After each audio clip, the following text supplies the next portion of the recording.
Kilmar Abrego Garcia, you've heard his name. He's been taken into custody by Immigration and Customs Enforcement after a scheduled check-in this morning, according to his attorney.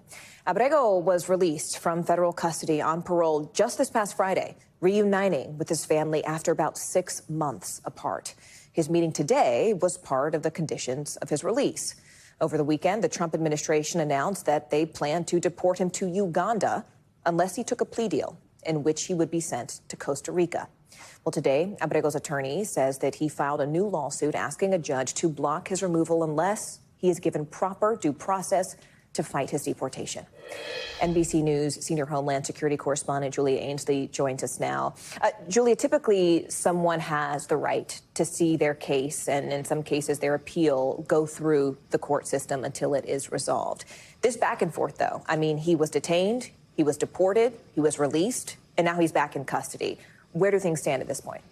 Well, yeah, a lot of that confusion is what happens when the immigration court system and the justice system kind of combine. And in this case, because the Trump administration mistakenly sent Abrego to El Salvador after a 2019 immigration judge's order said that he could not be sent to that country, they brought him back, put him in front of a judge in federal court on criminal charges. And then during that, he was released by a federal judge because he wasn't determined to be a flight risk. And now he's facing imminent deportation to Uganda unless he takes a plea deal and pleads guilty to those charges. So for anyone who just wants to know, could he be held by a judge, by a jury, and found guilty of these crimes, we might not get that answer if he's quickly deported to Uganda. We heard from Abrego's lawyer earlier today. Take a listen to his words on this. They're weaponizing the immigration system in a matter that is completely unconstitutional, and specifically weaponizing the decision of which country they send him to. It really is very clear that the government is far more interested in throwing around their weight and demonstrating what they think is their power to do whatever they want, whenever they want, to whoever they want.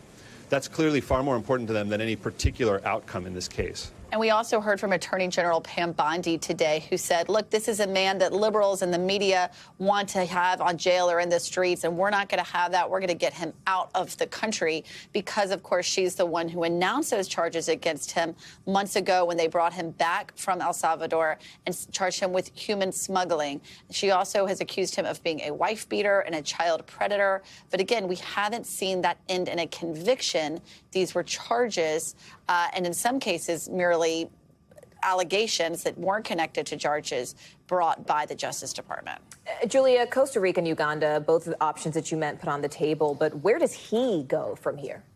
Well, it looks more likely that he goes to Uganda because we haven't heard that the plea deal is likely. In fact, his lawyers, who you just heard from there, Simon Sandoval-Moshenberg, they are appealing removal to Uganda. This is because of a court order that says if the Trump administration or anyone in the federal government wants to send an immigrant to a third-party country, they need the ability to say why they can't be sent to that country. All right, Julia Ainsley for us there, reporting from our Washington, D.C. bureau. Julia, thank you. We thank you for watching, and remember, stay updated on breaking news and top stories on the NBC News app or watch live on our YouTube channel.